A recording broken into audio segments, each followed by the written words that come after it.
Hi. Hello. I'm hoping this is better now. I'm hoping I can be heard by the world. Hello, world. I am DM Dan. This is Explorers of Elsewhere Live, Tales from Elsewhere. We're going to play some Daggerheart, and by we, I'm talking Nate. Hello. Hello. Livy. Hello. Hello. Georgia. Hello. Hello. Theo. Hello. Hiya. And Dan. Hello. Ahoy. Hello, hello, hello. So yes, we are back. We were last live a fortnight ago to play the first chunk of Tale 4 of Tales of Elsewhere, which is very innocently dubbed Dragonwrath. Who knows why he's called it that? But yeah, if you're in chat, it's good to see you. Hello, Chris. How you doing? Yeah, last time we met, we rejoined our 5 explorers in the capital city of Avermore, who were then obtained via courier to embark on another mission at the request of an Archmagister elect by the name of Gannis Morens. Your exploits have been have piqued Archmagister Gannis's ears, and yeah, he had a dangerous mission for the 5 of you to venture to the volcanic plain, the volcanic devastated landscape of Merethisos, to the a region somewhat infamous for a failed explorer expedition to set up a new settlement not too long ago, in search for some magical artifacts from a stronghold of the forces of the Betrayer.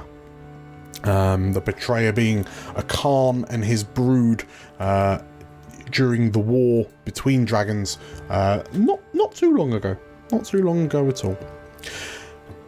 You arrived in Merethisos. You decided to get some rest after travelling across the strange moss-covered volcanic plains, and wouldn't you know it, during the long rest, you were attacked by 2 large draconic predator-like creatures, who you saw off in a blaze of glory. Vanier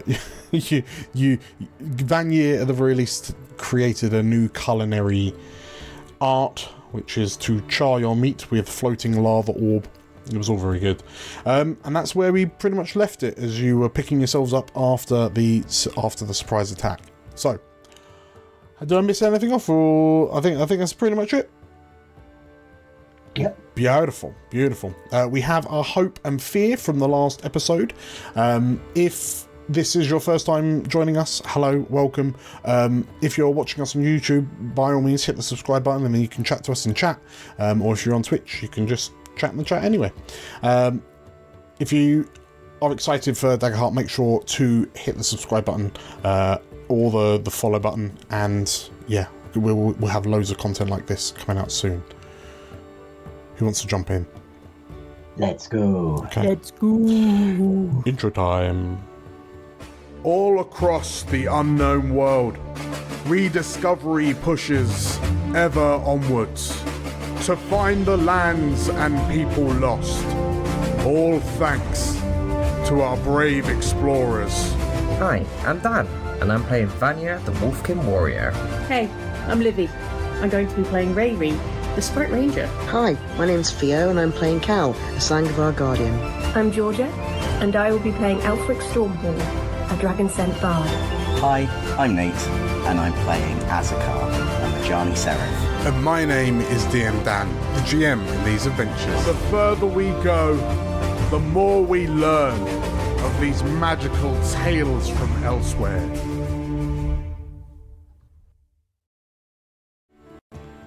And so, we rejoin the 5 of you plus Archmagister-elect Gannis in the plains of Merethisos. Let's turn on some Merethisi music, shall we? And in the aftermath, well, in the immediate aftermath of the attack, the floating lava orb that kind of visited your tents, drifting off into the distance, the acrid smell of the dragon spawn horned hunter having just sort of like melting down and blowing away in divine or profane smoke. You're illuminated by the two burning tents that were a bit too close to the lava orb. And Alfric and Cal, you watch as your tents and presumably any items within it, within them, reduced to ash by the lava created fires. Who's bunking with who, fundamentally? I think Cal will, and I think without any sort of, like, God, I can't think of the words today. Without any sort of hesitation, just be like, Azkar, is there room? Just doesn't ask anyone else. Just go straight over to Azkar first. Yes, there is room. Please. Thanks. Okay. And who's taking pity on Alfric? Who's kind of like, Alfric, you're able to save your day clothes, so you don't have to continue this adventure in your gym jams. But yeah, who's... I think you should. Yeah, true. I do this with style. Yeah, who's bunking with Alfric, or who's Alfric bunking with, I should say? Vanya will offer the tent because he wants to take a shift in watching the camp. Sure. Vanya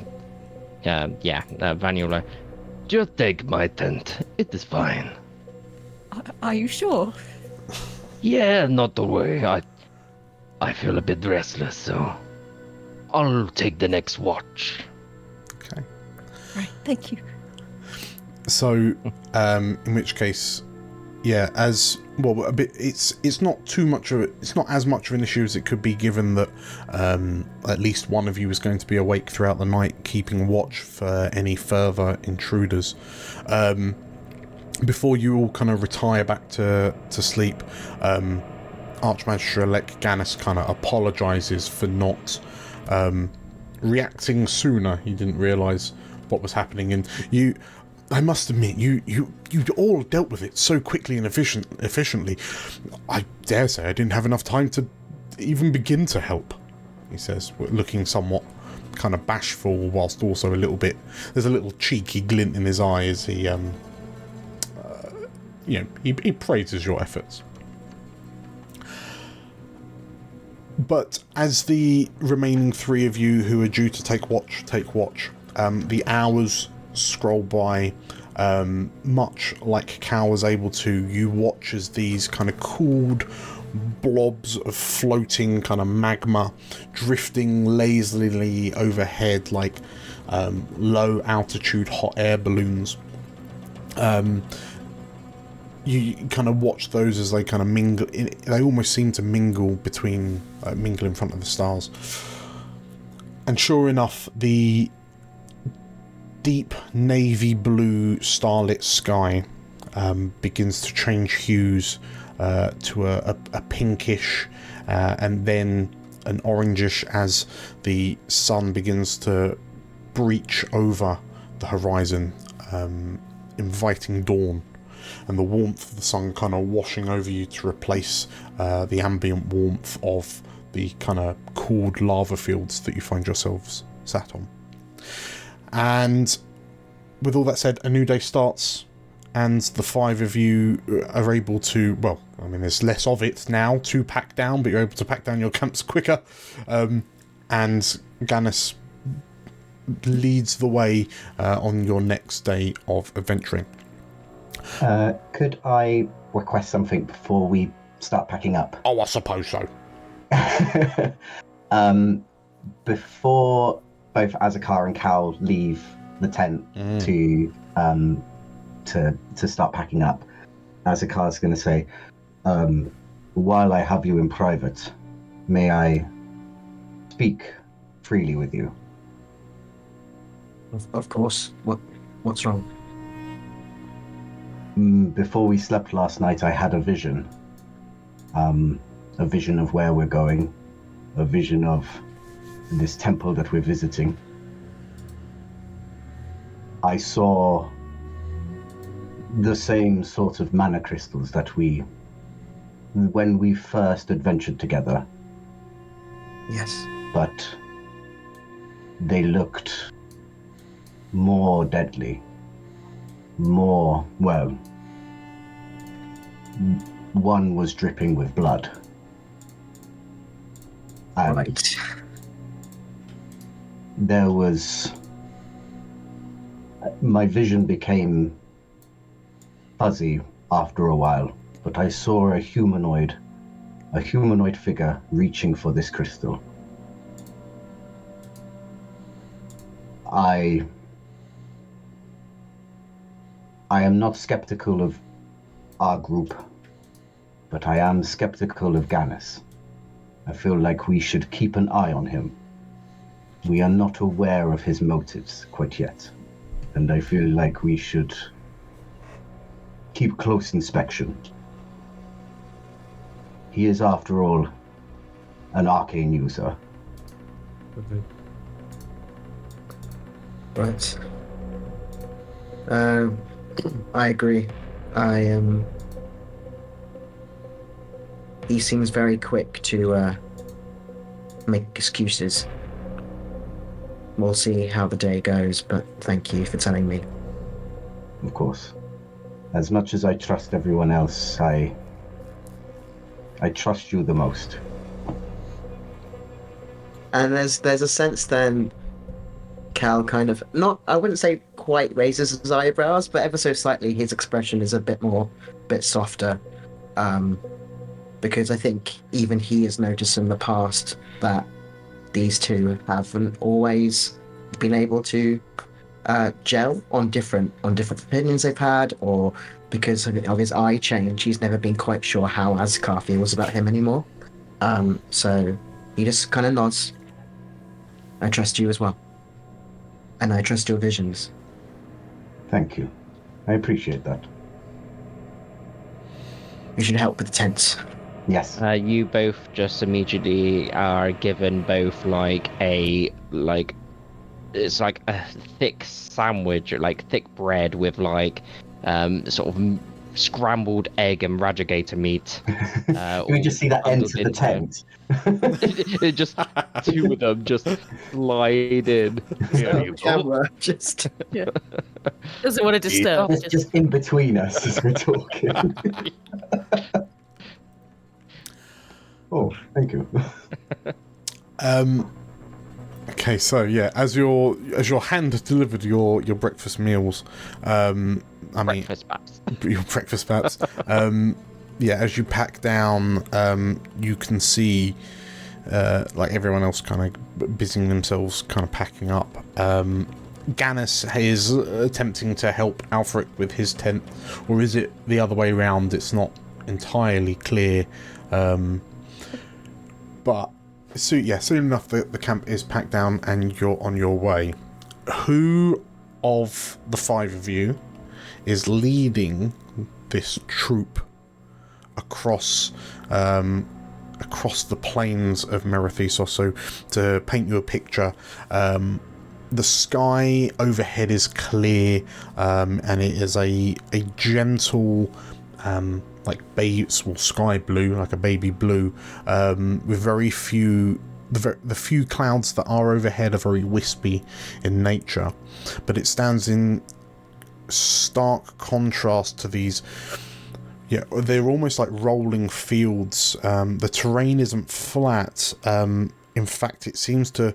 It's clear when you know what you're looking at that you can see the sort of like the bulbous lava flows from what you assume was the eschaton at the end of the war, having, you know, spread out across this land, cooled, and is now carpeted with this vibrant orange moss.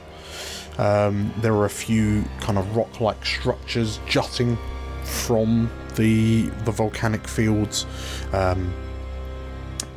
yeah, the rock-like structures are made of a dark stone. Almost, they look volcanic as well. They're dark, porous material. But of the otherwise with the relatively featureless kind of plains, who is it that's leading the troop? Who's at the forefront? Vanya will offer unless anyone else wants to take lead, but I do have abilities that help. But I know that Rayri's also got good capabilities as well. So it depends what Rayri wants to do. Both go at the front. I second that. Maybe both of you lead, and then Askar and I can be at the back with Alfric in between us, so he's safe as houses in the middle. Sure. I know that, Rayri, you got Ridgeborn background, haven't you? So we, no matter who goes, we both get advantage on our roll for survival. So, yeah, either or, unless, obviously, Dan, if you want to make a call, who has to roll. No, that's fine. Well, starting with Vanya then, what obstacle that stands in the way stands in the way of the group, what obstacle is it that you kind of help with the most for all intents and purposes? So it's either a geographical obstacle or not, as the case may be. But yeah, what's the one obstacle that you help the party overcome? So just repaint me that picture. We're going along this harsh landscape with these hot, these floating balls. Yes. Yes, that's a good point. Sorry. Yeah. Overhead, the lava orbs that were crusted over in the night. Now with the higher ambient, like the higher temperature with the sun out, the crusts, the orbs have heated up. That the crusts have melted into the magma. So these are just, they look like floating, very small, floating suns. But their heat has caused them to rise up. So they're about 100 feet overhead. Yeah, so I'm imagining with this landscape, although it's quite barren in the sense of, it's not like traversing the mountain or anything like that. You're going over lots of fairly flattish landscape pieces before we reach like the cliffs and whatnot. But I imagine there's Vanya's using a lot of his senses, his sense of smell, and his heightened awareness as he steps through, testing where it's safe to stand, because there might be some softer pieces of ground that might just crumble into these little gas geysers or lava, more molten areas that might not have a thick crust. So it's a lot of almost like traversing through a minefield, but in this scenario, all these molten steps, and it's just making sure he provides a party with a safe path through this harsh environment. Okay. So if it's, this sounds quite instincty. Yeah, I was planning to go with instinct. Okay. Because I've got the hope to burn. Okay. I've got heightened senses. I'm going to spend a hope, and because I'm Ridgeborn, I have advantage on traversing harsh environments, cliffs, ledges, things like that. So yeah, I'm going to make this instinct roll with advantage, plus an extra 3 on top of this roll. Sure. So bear in mind, when you click instinct now, it will automatically roll your 3 in with the result. Okay, so let me click. I'm going to click the advantage button.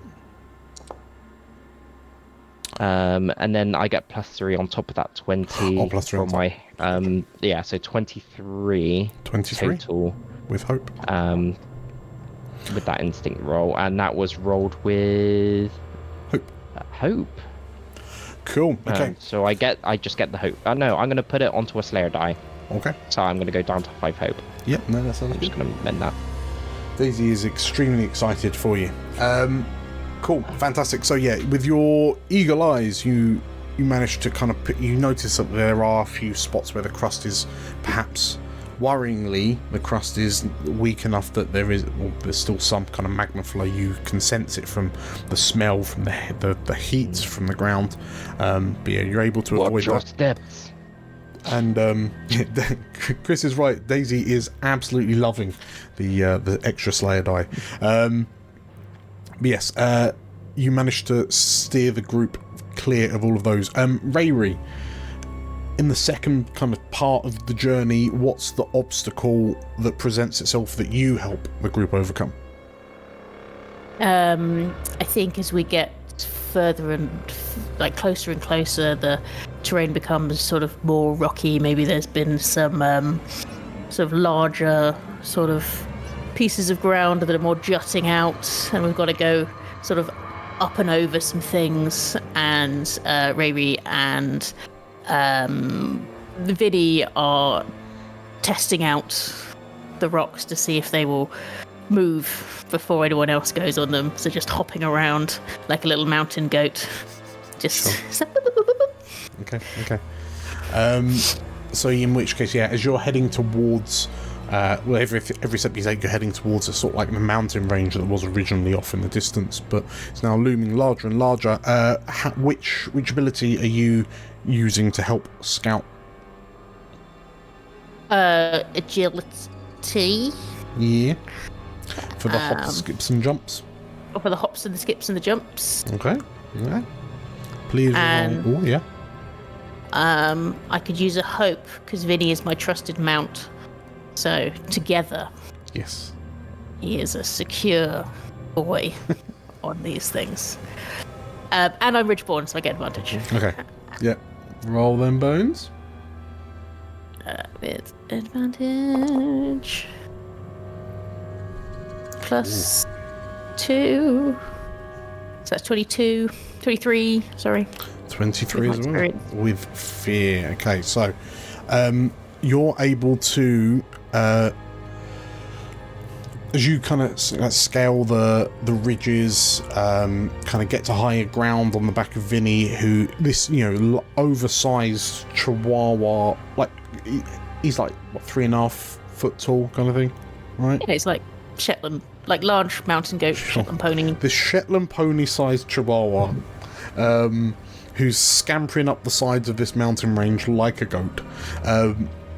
You are able to kind of pick out the route as the terrain becomes a bit more rocky and mountainous as you get closer to the mountain face itself. But as and yeah, you're able to direct the party through. However, even as you do it, the closer you get to your destination, you can't help but shake this sense of sort of like inevitable trouble that's brewing. It's like an invisible storm on the horizon that's getting closer and closer. So I will take a fear. Go up to 3. Cool. And between the two of you, Rayri, as you kind of help guide the party through, you eventually find yourselves pretty much almost at the base of this near vertical mountain wall. And you can't, you notice as you look up that there are sort of like cooled lava flows that are pouring seemingly over the edge of something from up above and sort of like coming down, like cascading down the side of this sheer vertical wall. But behind all of the porous volcanic rock, like the black volcanic rock, you do spy evidence of mortal-made structures. You can see that jutting out from one of these kind of volcanic flows, like lava flows almost, is the carving of a pillar. And it takes Gannis a little while, but then he kind of excitedly points. There, I think that's it. I think that's it. I think we found it, he says. And as he scurries into this, like, almost like valley of sorts, at the far end, you can see, at a glance, it might look a bit like a cave mouth. Until you get close enough to notice that peering out from the, like, over the end, the cave mouth, if you will, is a carving of a dragon's head. It's quite a thin and narrow dragon's head. Half of its face is obscured by cooled lava flow. But as you get close enough, you realise that the wings of this dragon form the kind of the door arch that the lava has kind of flowed round, almost as if the dragon was doing its best to protect the entrance. Beneath the moss, you suddenly feel what appears to be broken and worn flagstones in lieu of the porous rock. And as you approach, who's got a knowledge score of at least 1? Is it just Alfric? Okay. We're all stupid. That's 2. Alfric, as you approach and you kind of see, the half of this god's face carved in stone, the half not covered over by the volcanic advance. What catches your attention is you can see the dragon's left eye, and on its forehead, its right eye is covered, but on its forehead you can just about make out the left-hand half of a third eye mounted in its forehead. And from your books and your stories that you've read, you immediately know that this god depicted is Naravid, now known as the Doomsayer. And Gannis is sort of like almost excitedly clapping. We've done it. We've found it, and I don't want to chance it, but I don't want to tempt fate. But it looks empty, he says as he looks around, and he's not wrong. Azakar, you have a particular distaste for the forces of the Betrayer, but you are stood in front of one of their temples, a temple to one of the Betrayer gods, and there are no worshippers, there are no signs of life. There were the dragon spawn from last night, but yeah, Gannis is right, it just seems abandoned. How does that make you feel? He feels like that's a good thing. Like, there is a reason why there's no one here, and it should be left abandoned. And that, unless there is something that we need to retrieve here to make sure that it's in safe hands, then we should probably see if we can make sure that it's never entered. Okay. Well, as you like, Gannis seems to already be kind of heading towards the entrance, like a like an I was going to excited. say, is there a role I can do to stop him? I don't Stop think, him. I don't think it's even a roll if you want to body him, because he is approaching this temple. Not body him. Well, you can sort of like you Rugby tackle get in him. front of him No. or shout for him. But yeah, he is approaching this, like in typical wizard manner. He is approaching this temple with the excited giddiness of a child at a sweet shop. I just want to clasp my hand on his shoulder firmly and just not say really anything, but give him the impression that he's not to go far from the group. He jumps slightly as you grab him. It's almost like he's been kind of shocked by lightning almost. And then he sort of like turns to you and acknowledging what your stern face is saying. My apologies, I'm just... I will do my best to contain myself, Master Rylith. And he sort of like takes a deep breath and he turns to the rest of you. Beg my pardon. Shall we? He says, gesturing inside. Let's stick together.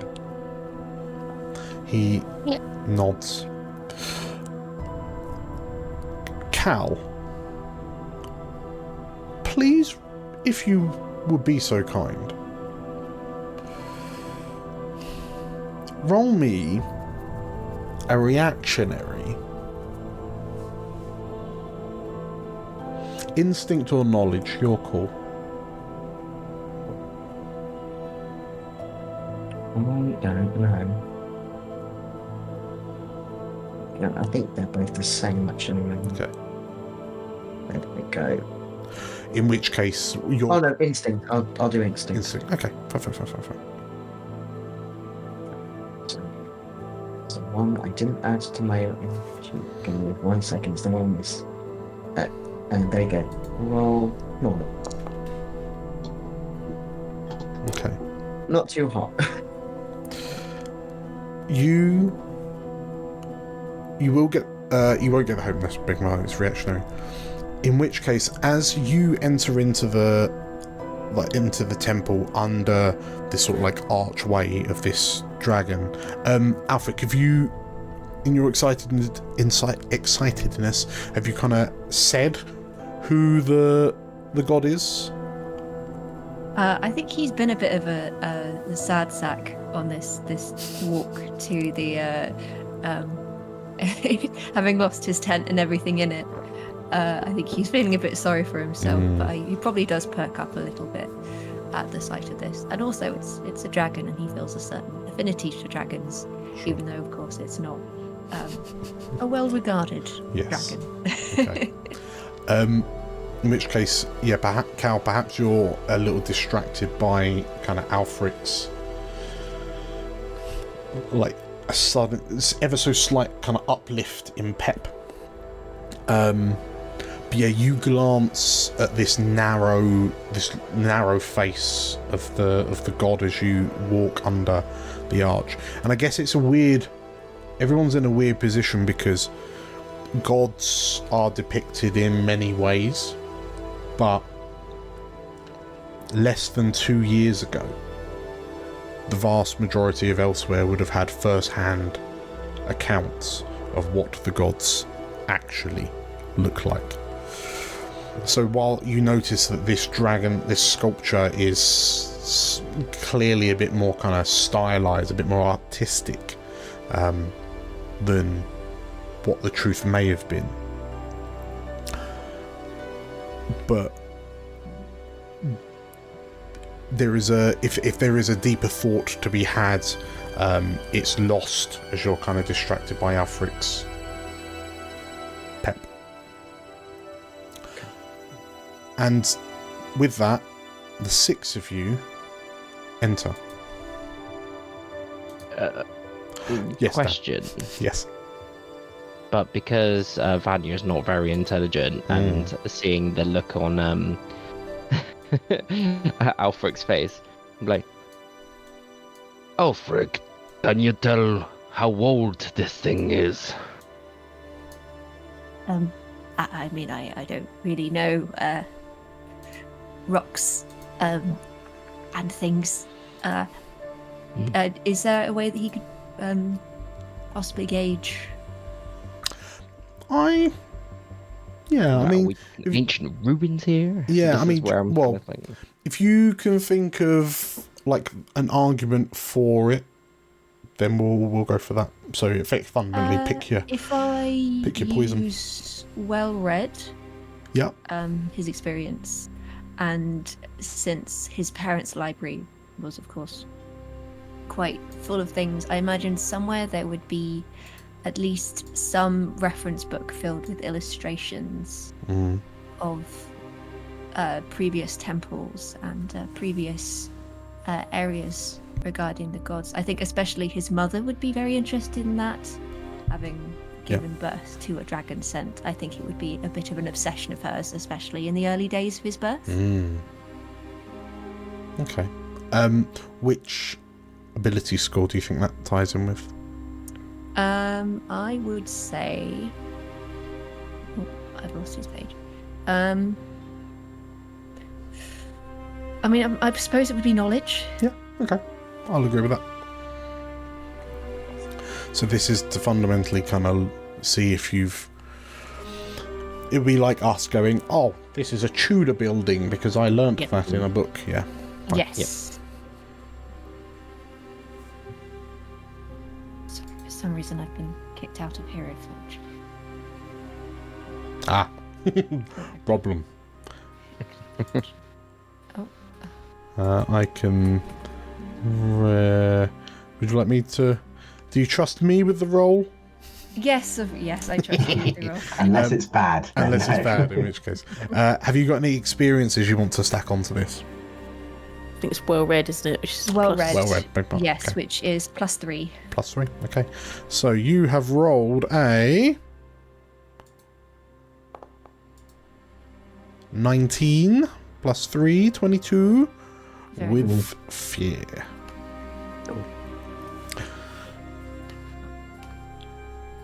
You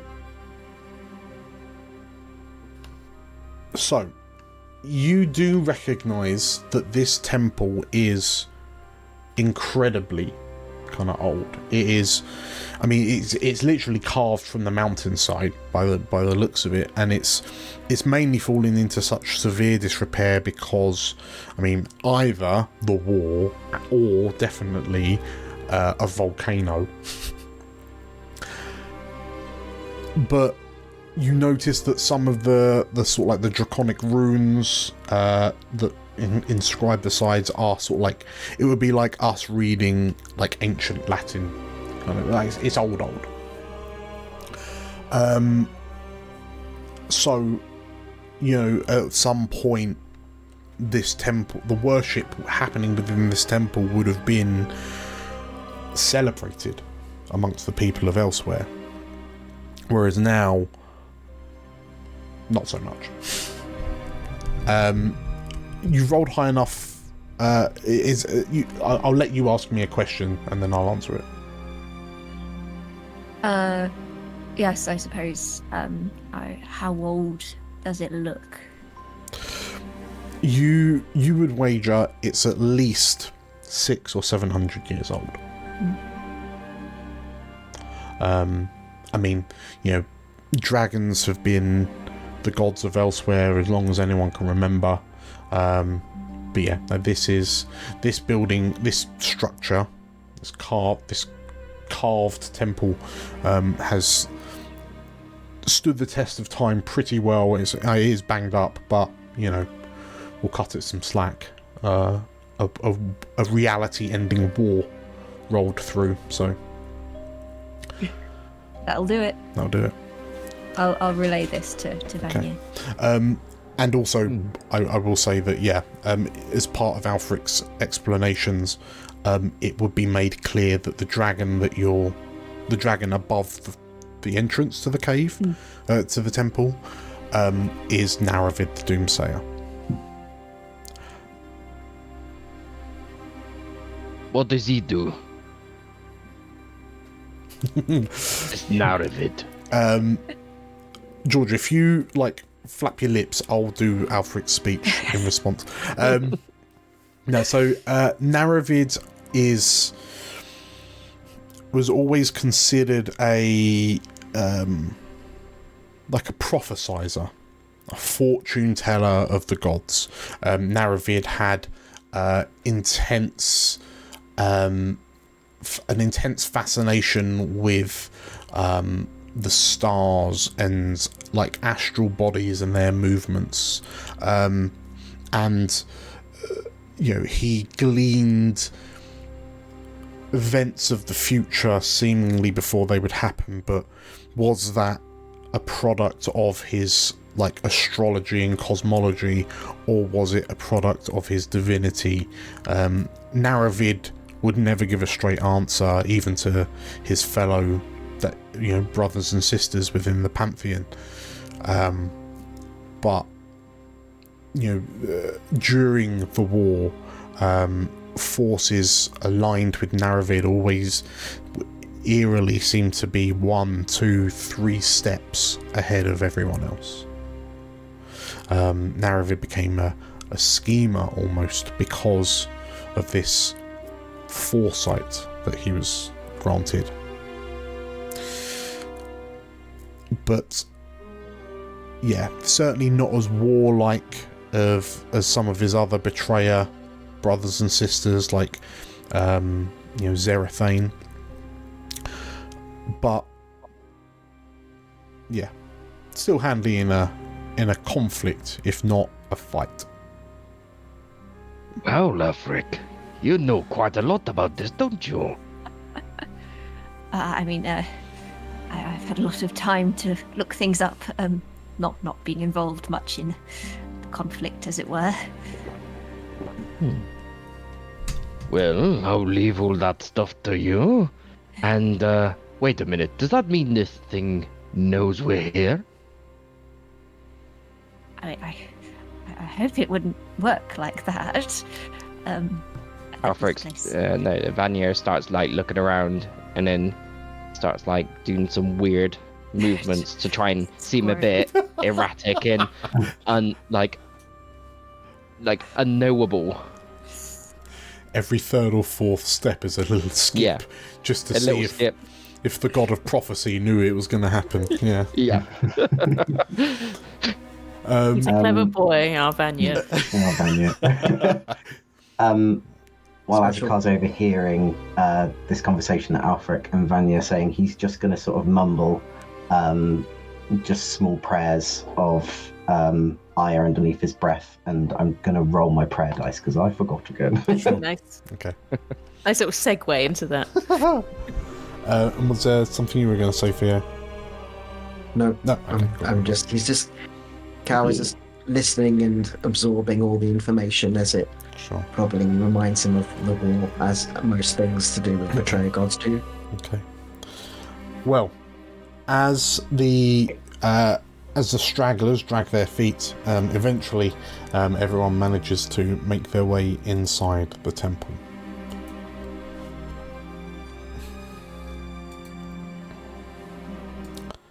And in the pitch black, you find yourselves having to produce lanterns or torches. So I will very quickly ask, who is carrying a light source? Does my head count? No. I'm carrying a torch. Okay, so Alfred's I'll be carrying a lantern. I've got a torch. Yeah. Vanya? If there's enough light sources, then he won't. But actually, do you know what? He can just drop it. So yeah, he'll carry a light source if need be, just so then he can just drop it on the ground if he gets in combat. We'll turn that back on. Rayri? Yeah. Has Vinny got one in his mouth? Yeah, can Vinny have one? Yeah, just hold it. Okay, well, the 5 of you have light. Chris, you're absolutely right. It is very bright because there's 5 light sources bunched in the same place. But yeah, as you enter in through this, this entrance hall, you immediately find yourselves in a hall that widens out to, let's say, it's about 30 foot wide. Immediately in front of you there are two kind of pillars that rise up to this this kind of curved ceiling, probably about 30-40 feet above your heads, and you can see you can see what once would have been very beautiful like reliefs and carvings of draconic figures, so presumably sculptures of Naravid and the Naravid spawn, like the various dragon spawn that would have operated under Naravid. But the beauty is irrecoverably destroyed and tarnished by the sheer devastation of the place. Rubble lies all around you, built up to surprising heights. You can see chunks missing from the ceiling and the walls. GM question again. Yes. I know that disregarding dragon scent, but maybe some draconic creatures might, or like brood might take on slight appearances of their like inline dragon, right? Like if there's a certain dragon they follow, they might have features that might look similar to. Correct. So those draconic creatures we fought in the night, Dragon did they look anything similar to this particular dragon in the pictures? You know what, Vanier? It's funny you should ask. He is a smart boy. Nosebleed.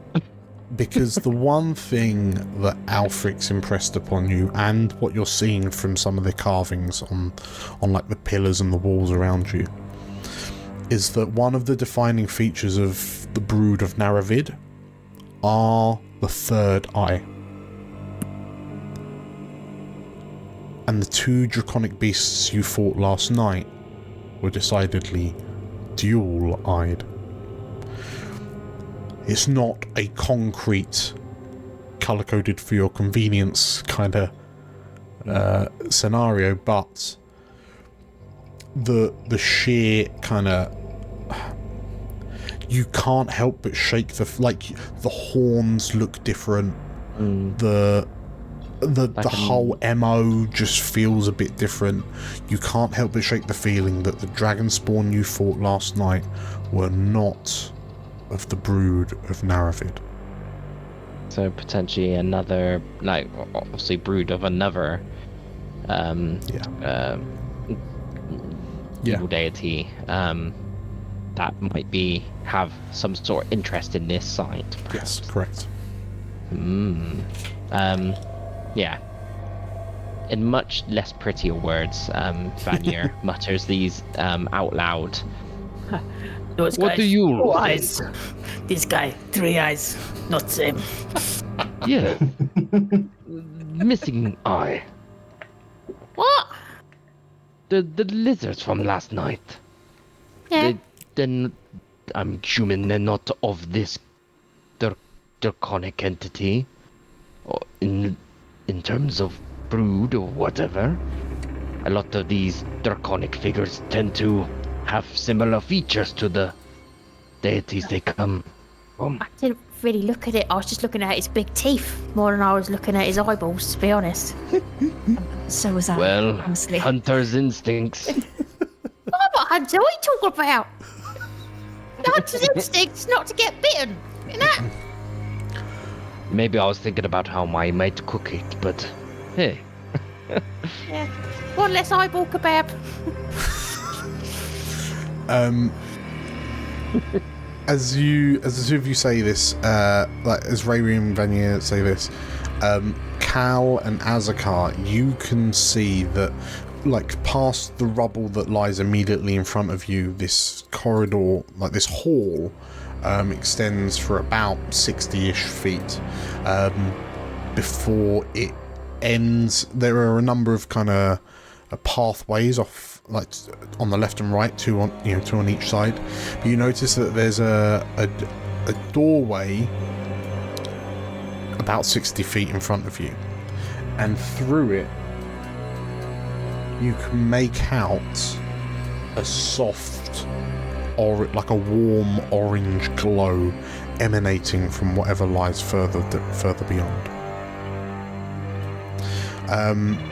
I will invite the 5 of you to move your move your tokens through the temple, within reason.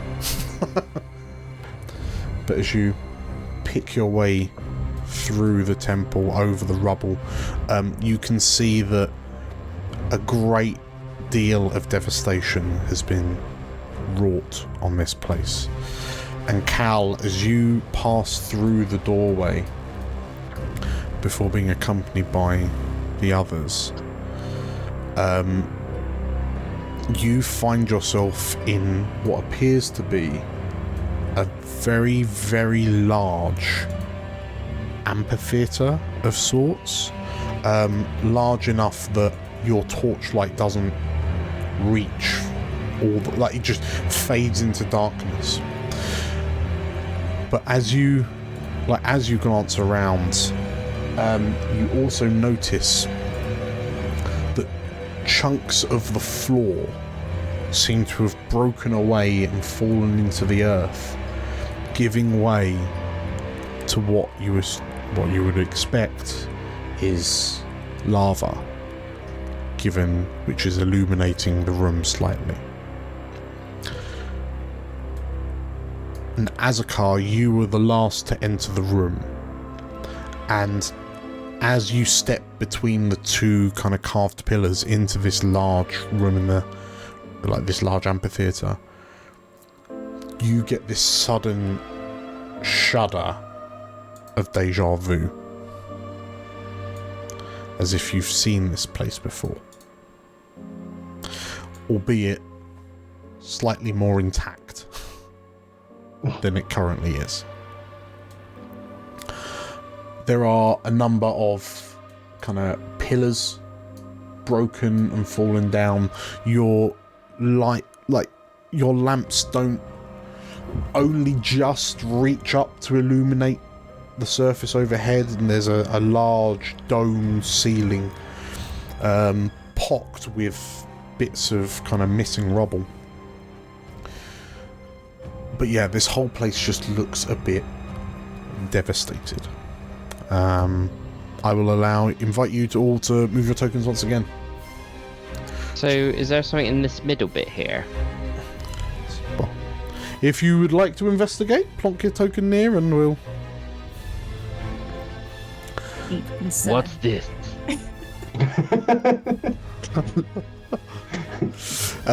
So, as you get a bit closer, on the floor, the floor itself is made of this, what would have been like a smooth, maybe polished stone, but over time has eroded it with dust and devastation. But in the center of this large hall, there's what appears to be two rings of a gold-like material. The gold is bent and buckled and kind of sheared where the ground has given way. But Rayri, as you kind of investigate, you notice that to your right is a large, 10-foot diameter golden orb of sorts, like a large brass gold-like orb, which has kind of seemingly toppled into this fissure in the ground and gotten wedged, and the underside of it is slightly deformed from the heat of the magma reservoir underfoot. You can also see, Cal and Alfric, you notice that there are a number of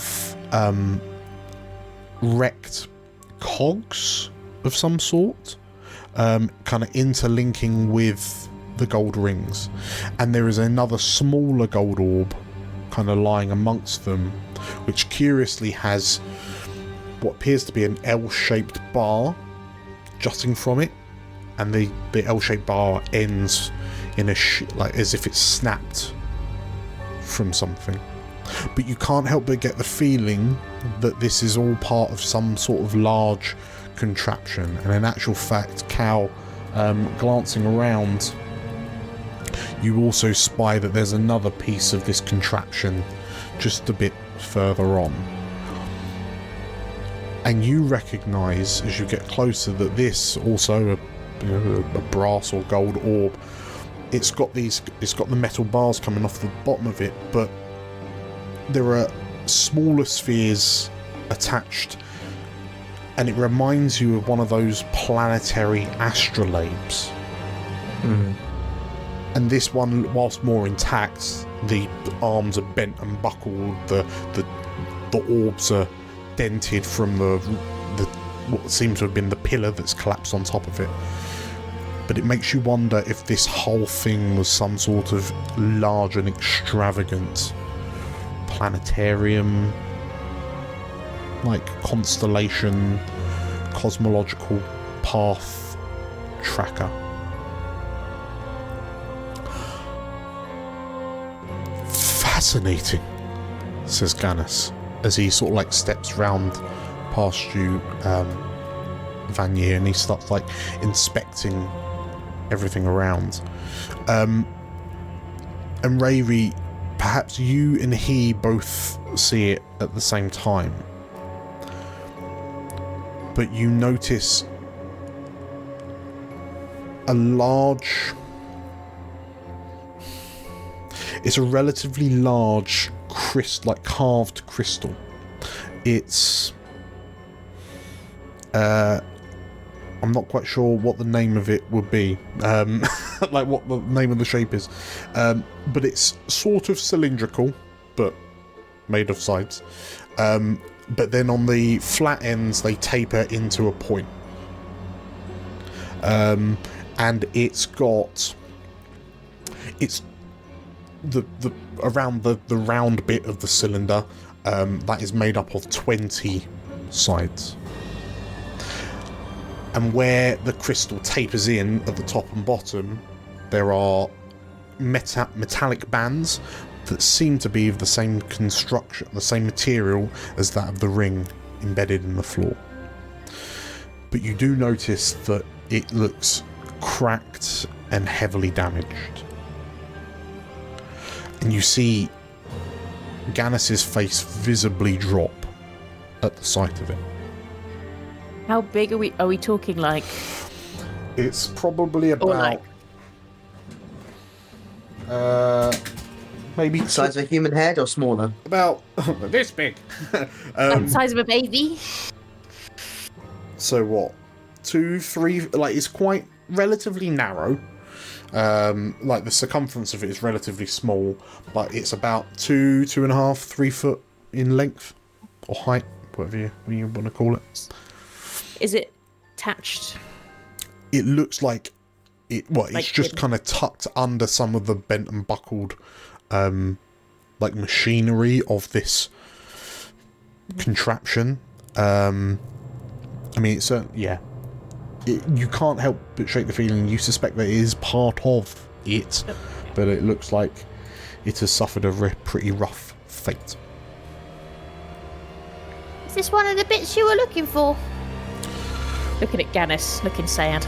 Yeah, Gannis nods and like kneels down to get a slightly closer look. Yeah, it would be difficult to say exactly what it was, but this looks like a power source, perhaps, a focus maybe, of whatever this contraption once was. I suspect that there would have been an incredible amount of power contained within this crystal, and perhaps we should split up to see if there's anything else. There is more to this temple. Yeah, because splitting up's always a good idea in an evil temple. Well, perhaps we go in pairs. Then there's 6 of us, and there's, by my reckoning, he says as he stands up and has a little look, perhaps one of you go left, one of you carry on, one of us go right. I think Ray looks to Azakar and Cal, who are much more the decision makers of the group. What do you think? Are we allowed? Cal, your thoughts? Above board, I think I am just concerned that whoever gets left with Gannis, that's the issue. I'm like, not me. Like yeah. Leave Vanya with him. Like, genuinely, Vanya might be a good idea because Vanya will beat him up if we need him to. I just found them dead. I don't know why. I gave him cuddle around the neck. Yeah, I think Cal, having like leadership experience in this situation, he'll glance at Azakar a moment, consider, and then he will ask if Vanya can pair up with Gannis. Okay. Azakar go with Rayri, and I'll take Alfric. And we should have a signal if things go wrong. Okay. So, which of those pairs is going left? You guys can choose where you go, by the way. Which? Let's go left. So, Rayri and Azakar go left? Yep. And I'll go right. Okay. Alfric and Cal will go right, which leaves Vanya and Gannis to go straight ahead. I mean, Alfric can do the telepathy thing that he has. You can only link with one person, but it does mean we're at least connected to one pair. Well, as you suggest this, Gannis looks over to you and that's a fantastic idea, Master Stormhall. Would it be wise if I can link our minds so we can telepathically talk to all of us, a conference room of sorts, it would allow us to speak silently over distances? Elsewhere teams. Yes. Who are we? Are you in favour of mind linking to one another? You what? You what? Perhaps it might not be as necessary for the two of us to communicate, Vanya, but if you wanted to be able to communicate with the others, you could do it with your mind. Sorry, Cal's like, fine. That's great. So, is anyone objecting to the mind link? Can we do it with Vinny as well? I fear the results may vary. So, Gannis, with your collective approval, you see him sort of like the crystal atop his staff begins to glow as he incants and runes emerge from it and begin orbiting around.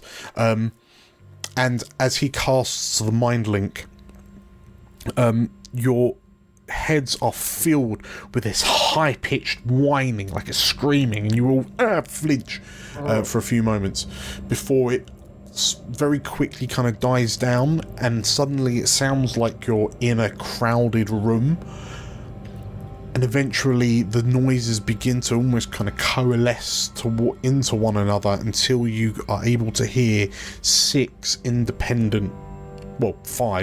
independent voices in each of your minds. So, question. Yes. Above board, are we able to have private DMs with the people we have now linked to, or is it always a group chat? This is unfortunately a Microsoft elsewhere Teams call, so yeah. Cool. So no slipped Just into wanted to DMs. check. Yeah, no slipping into any No DMs. DMs. You might all just like start just hearing initially like, wonder what I'm gonna cook everyone later. Yes.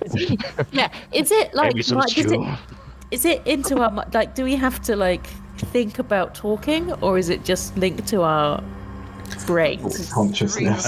Because I think Ravy's mind, as she is like ADHD, is just like. Gannis informs you that you can communicate, but you can choose to not communicate. yourselves. Yeah. So yeah, if you think about what you want to say, then that will broadcast. Sorry. So yeah, Sorry. no smutty, not safe for work thoughts accidentally slip. Well, maybe they accidentally slip out. Daydreaming. But yes, we'll start with Azakar and Rayri. As you head left out of the amphitheater, you find what, like, as you step between two kind of cracks in the floor, it create almost like a bridge over the lava. You find yourselves approaching a ramp of rubble. And as you head up it, you are met with a somewhat chilling sight of what appears to be a camp of sorts, littered with old skeletons.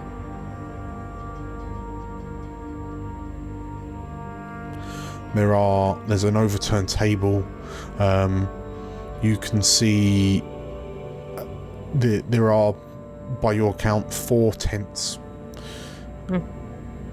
But yeah, presumably the inhabitants of this tent met us quite a sudden end.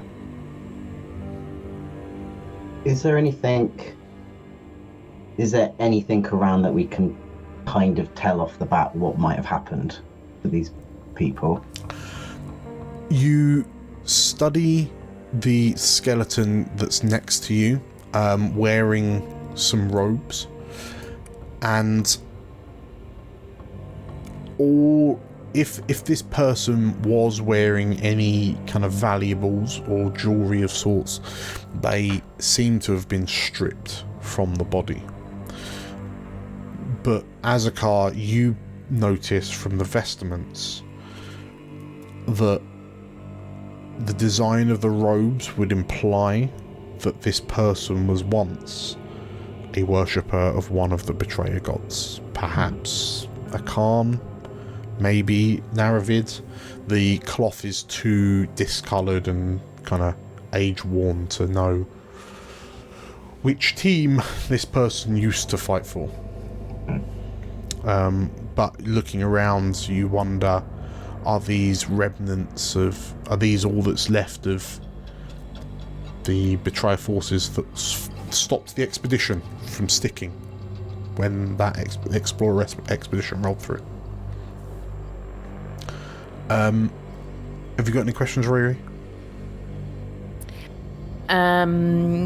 Yeah, can I take a little look in the tents and see if there's anything like left in them, like supplies or things that they may have left behind, or clues?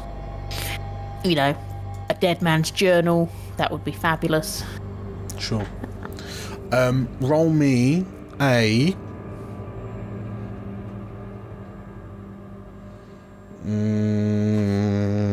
Instinct?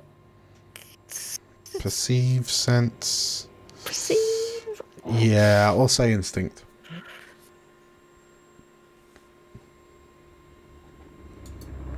Oh, come on.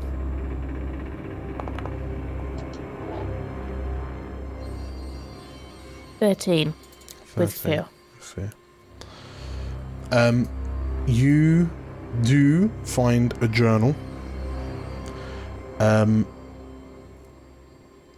I won't take a fear, but I will introduce the complication of the journal is patchy with its notes, but it is... you quickly find out that this camp was... so after the kind of retaliatory attacks by the explorers, like it's dated about 9-ish months ago, the remaining kind of betrayer forces fell back to this temple, and they received instruction that help would arrive, like reinforcements would be coming, but from the bloodstains that blot the rest of the journal, it would seem that their ends arrived much sooner than the reinforcements, if the reinforcements ever arrived.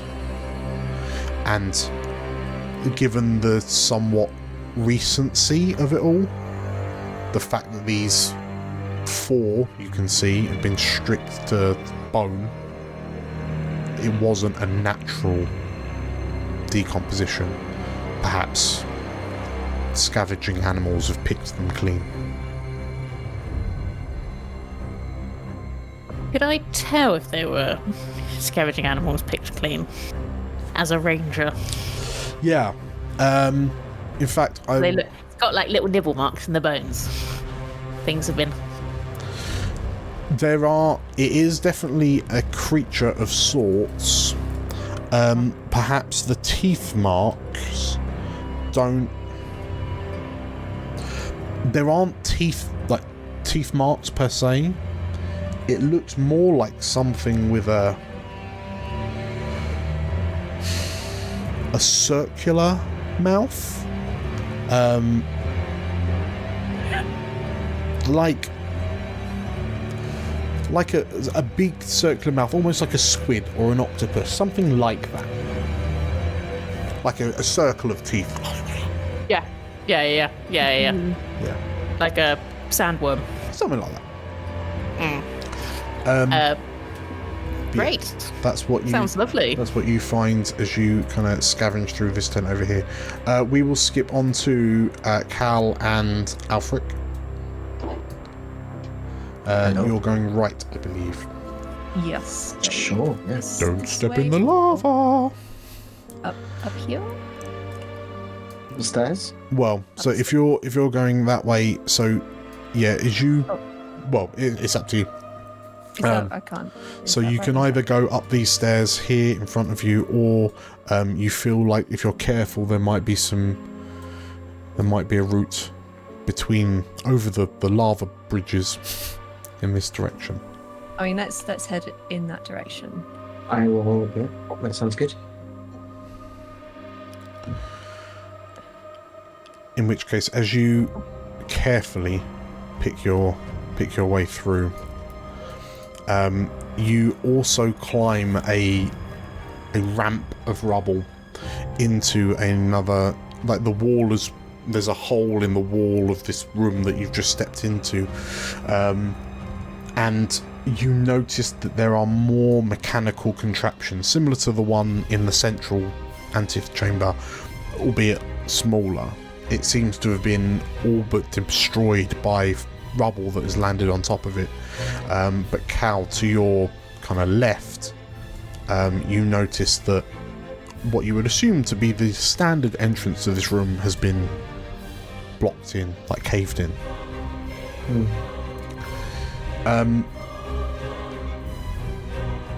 But yeah, this room looks quite empty. You can't help but wonder if maybe whatever contraption is under this rubble was perhaps the point of interest within this room.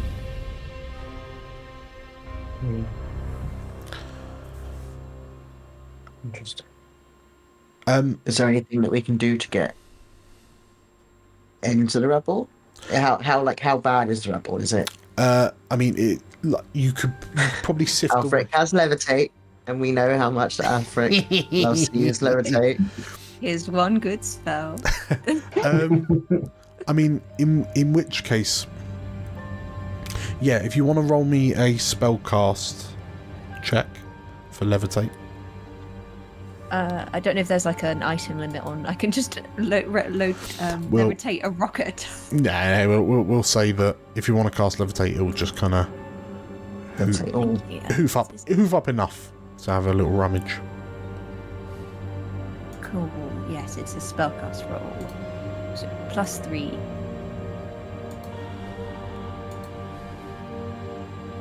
Ooh, spicy roll. Yeah. And hope. Yes. 18 with hope, so that's a 21 with hope. 21 with hope. Cool. So you managed to lift enough of the rubble out of the way that your suspicions are confirmed.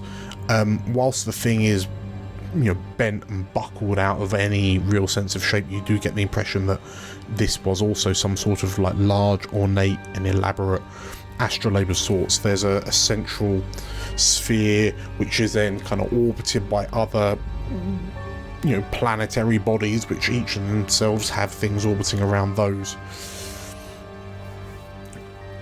But what you do notice as you pull this all away is that on a nameplate on the central disc, on the central orb, in draconic text, so it's like celestial if we were talking D&D. Well, Alfred, do you suppose that you know how to speak draconic, celestial? Probably he can get by with like the basics. Okay. He wouldn't be able to speak it fluently, but bits and pieces. That's he fine. can order a croissant. I mean, the basics is all you need, because you realise that this central orb depicts elsewhere. You're not entirely sure what these other orbiting bodies are, but maybe there are other worlds like elsewhere out in the void.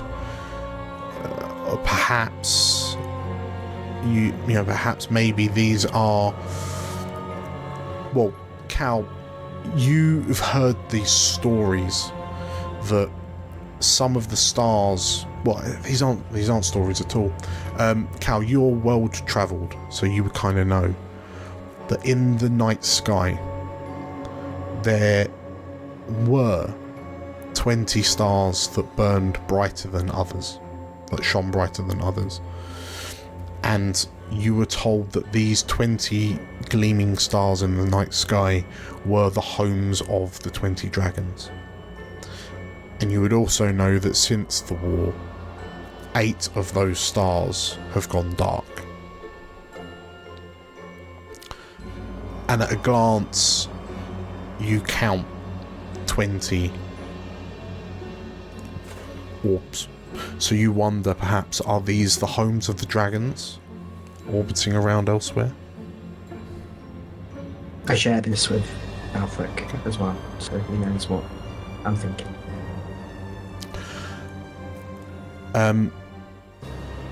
We'll jump to the last two, so Vanier and Gannis. So as you step up, as you begin walking up, Gannis following in behind you. Vanier, as you head up the stairs, you step around the large kind of boulder, and you find that you can just about see through a gap in the rubble that's kind of collapsed in, that there is, you kind of get the impression there's an important room behind this wall of debris, but it is completely, like, it would be all but impossible to get in. It's just too much to move. Oh, I was gonna say, yeah. Is it? Would it have been a case where there was a way or a means with my sheer strength that I could find a means to get through? But if it's too much rubble, then yeah, it would be like a whole slabs of the ceiling kind of collapsed in.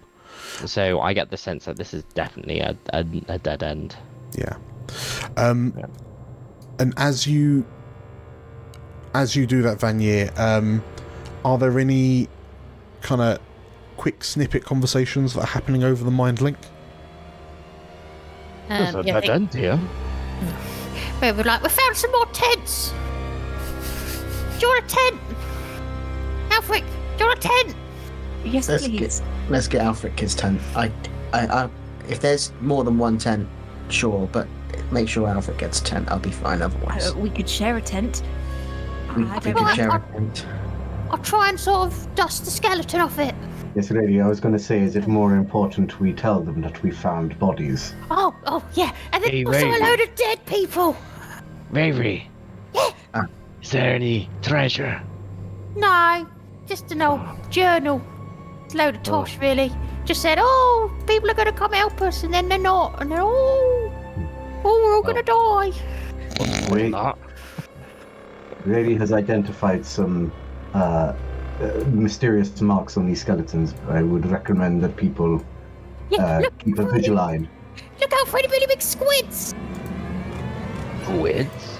Yeah, it looks like they're sucked dry by a squid. I immediately start looking up on the ceilings.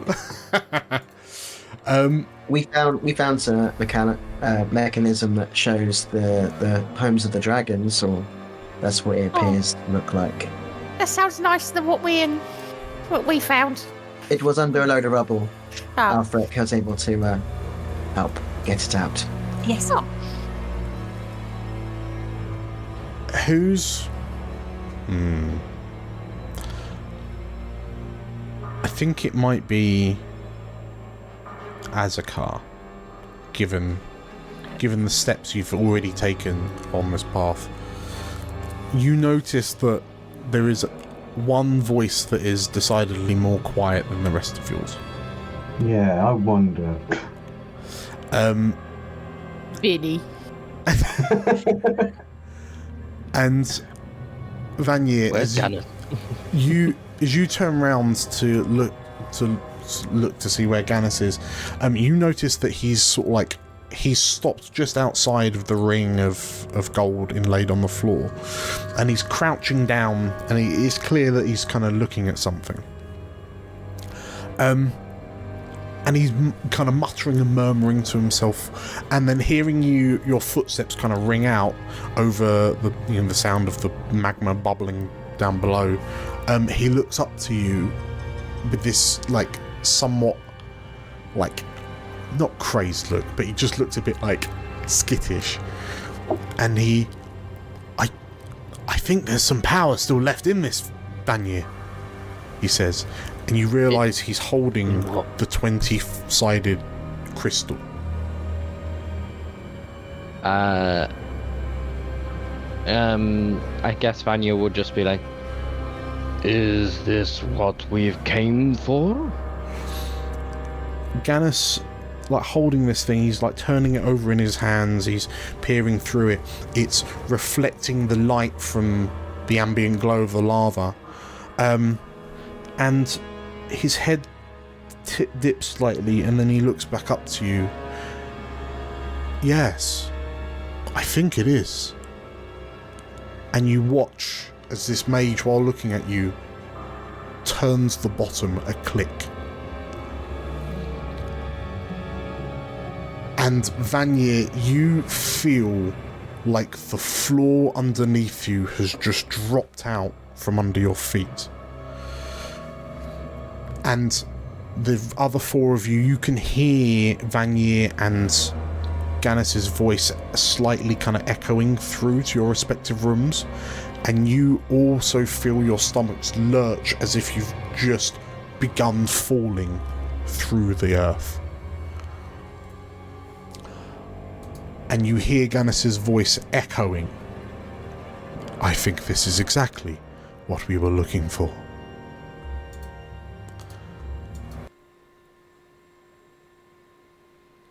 And when you come to...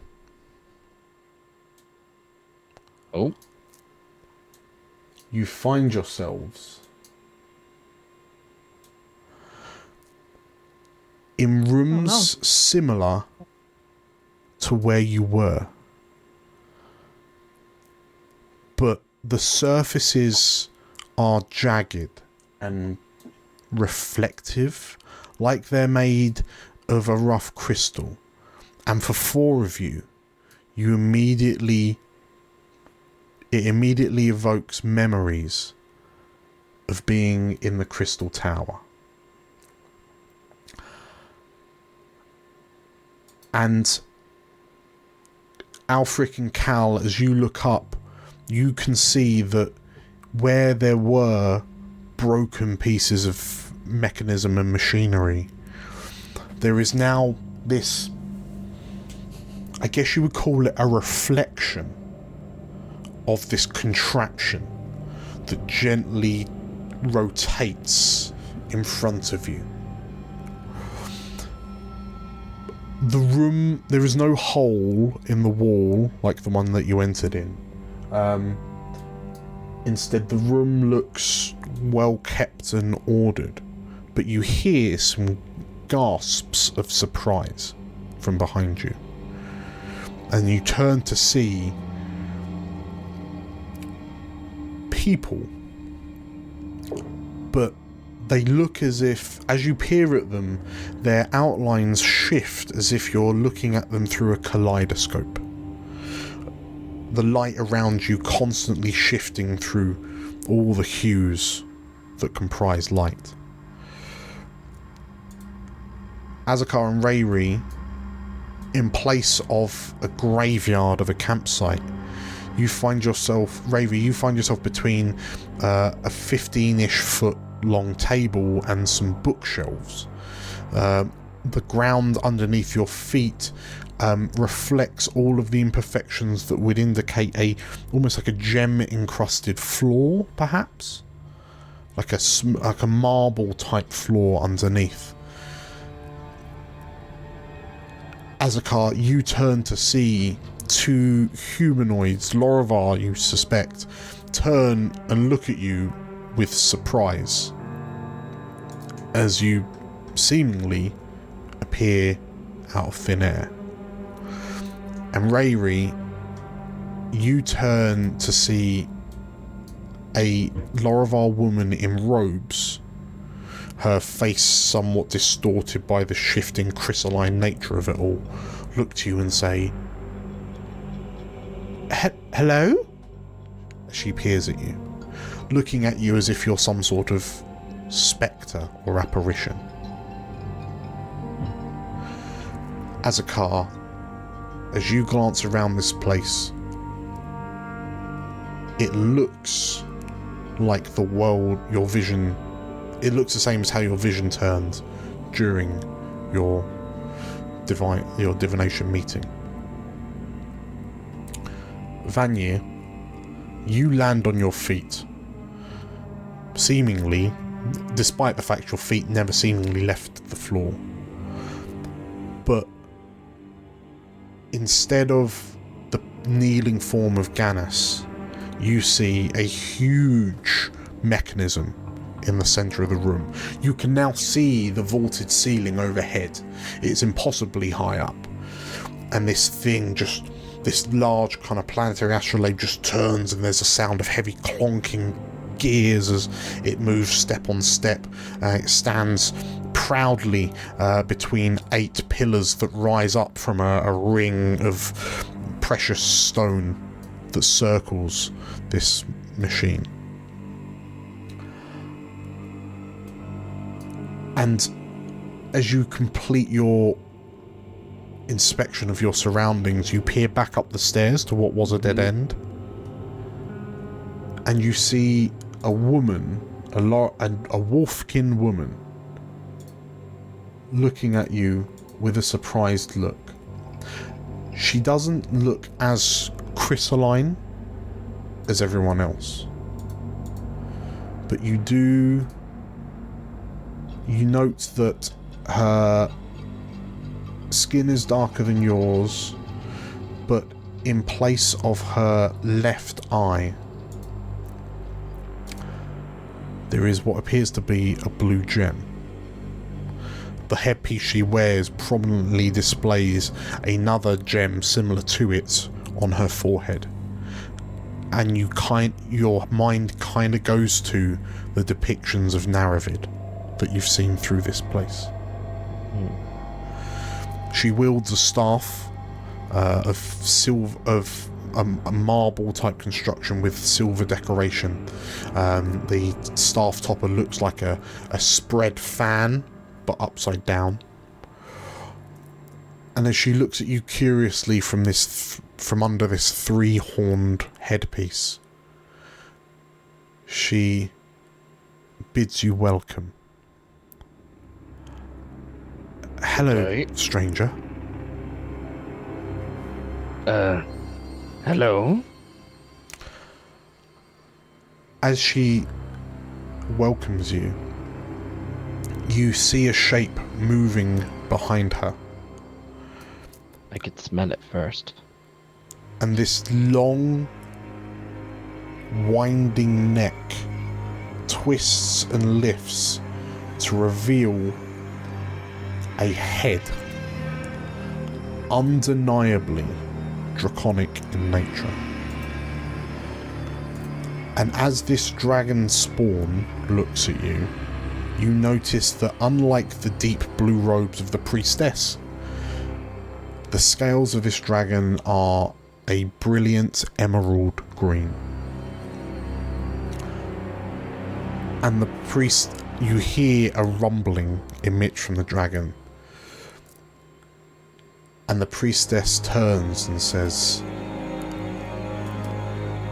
Lord Eindrith, we appear to have visitors.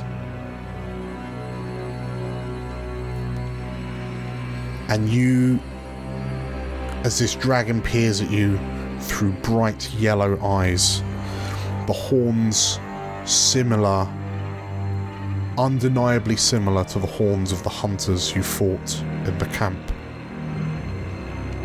The dragon growls as it eyes you warily. And it dawns on all of you that you are now in a reflection of the Temple of Naravid at some point before its destruction. And as the enormity of this dawns on you, we'll grab a quick break.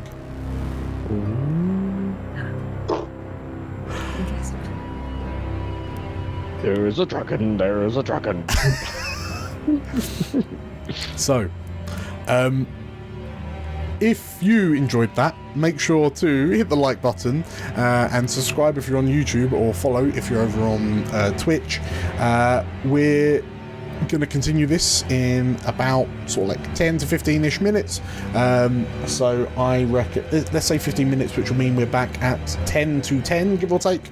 But yeah, comment or type in chat with your theories about what is happening to our poor adventurers, and after the break we'll see if you are in fact correct or not.